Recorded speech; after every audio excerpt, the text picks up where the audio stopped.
Porque a lei veio por Moisés, Jesus trouxe graça e verdade. João 1:17. Se inscreva no canal e compartilhe com um amigo. Paz, família, graça e paz, povo amado de Deus. Sejam todos bem-vindos a mais uma reflexão aqui. Eu quero falar sobre um assunto interessante. Eu estava até meditando com os irmãos no outro dia. A palavra da graça de Deus, ela é como espada afiada de dois gumes.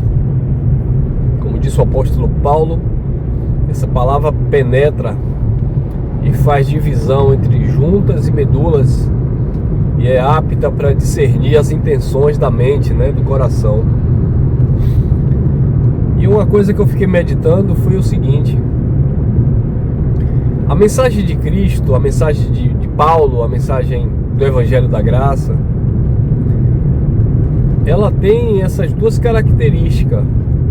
Uma mensagem voltada para a doutrinação universal da igreja, ou seja, para a doutrina da igreja de um modo geral. E ela também tem uma mensagem que é pessoal, uma mensagem para edificação própria. Isso tudo na mesma mensagem. É a palavra da graça de Deus. Ora, ela se manifesta na edificação do corpo da igreja, na sua totalidade, ou seja, para todos os filhos.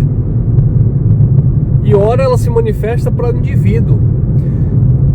Exemplo, quando Jesus, muitas vezes, ele parava para dar um sermão. Às vezes Jesus estava com a multidão,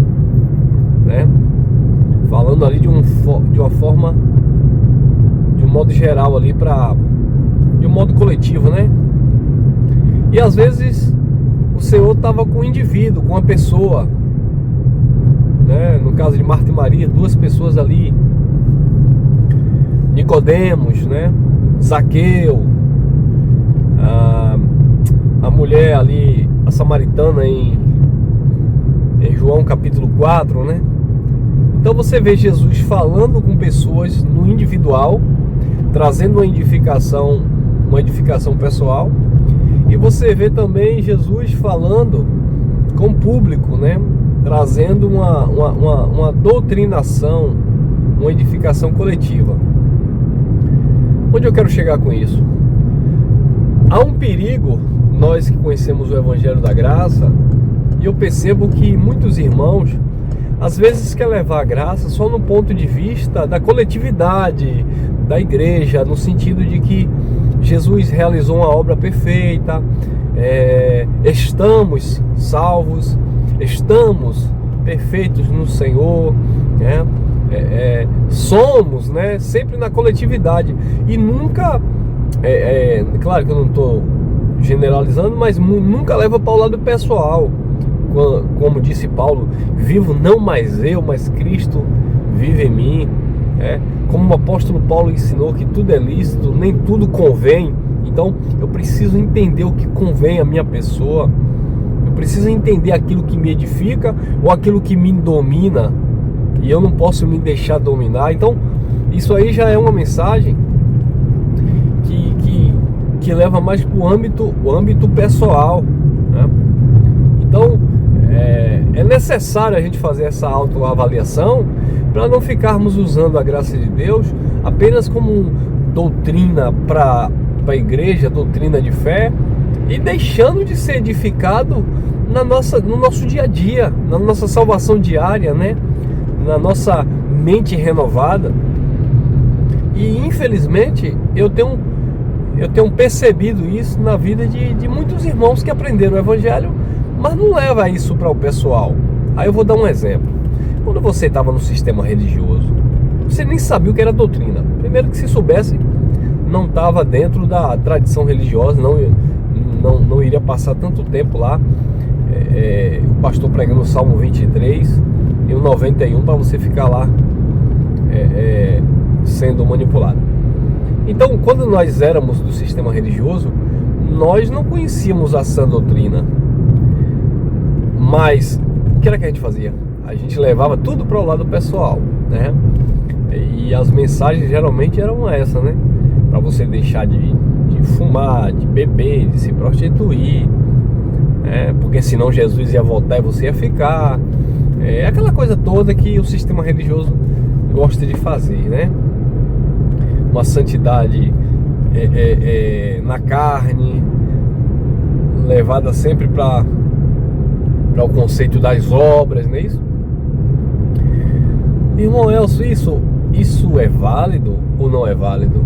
Não, para salvação eterna nunca foi válido, não tem nada a ver com questão de salvação eterna. Mas é uma mensagem que, queira quer não, é uma mensagem boa, no sentido, desde que você tenha ciência, conhecimento da mensagem, da doutrina, do Evangelho da graça de Deus, tá? Então, não adianta a tradição religiosa estar pregando isso, né, para o irmão parar de beber, parar de fumar, parar de se prostituir, quando o próprio líder religioso continua escravizando os irmãos dentro das doutrinas mosaicas, dos sacrifícios, né, e da obra de engano. Então não adianta. Agora, as duas coisas podem andar sim alinhada. Uma vez que eu conheço a sã doutrina, o Evangelho da graça que promove salvação na mente pelo conhecimento, uma vez que eu entendo que nós somos o templo e a morada do Espírito, uma vez que eu entendo a sã doutrina de que a manifestação de Cristo sobre as nuvens ou nas nuvens foi dentro de um contexto, dentro daquela era, uma vez que eu entendo que essas questões das línguas não tem nada a ver com língua de anjo, uma vez que eu entendo toda essa questão doutrinária que a tradição religiosa vive pregando como verdade, uma vez que eu entendo isso, agora eu vou para o lado pessoal. A mensagem da graça me traz responsabilidade, a mensagem da graça me traz temor de Deus, a ponto de eu me comprometer, né, com as questões éticas da vida. A mensagem da graça tem moldado o meu caráter, a mensagem da graça tem manifestado uma consciência pura, né? Como disse Paulo, todas as coisas são puras para os puros. A mensagem da graça tem me levado a viver uma vida de fato como um seguidor do Evangelho que Cristo pregou, né? Então é isso que eu preciso saber e é isso que eu preciso viver, tá bom? Porque não existe vida com Deus simplesmente pelo fato de você conhecer o Evangelho da graça. Não. A vida com Deus é uma vida diária, é uma vida de comprometimento com a palavra, com comprometimento com a consciência que cada um desenvolve nessa palavra, para que não sejamos hipócritas, fariseus em graça, pregando uma santidade universal, né? Pregando uma salvação universal para a igreja, como doutrina da graça, pregando uma perfeição em Cristo para a igreja, mas não vivendo o perfeito, não vivendo em santidade e não vivendo de fato como uma pessoa que foi transformada pelo amor e a graça de Cristo. Então é isso, amados. Precisamos meditar um pouquinho sobre essas questões, tá bom?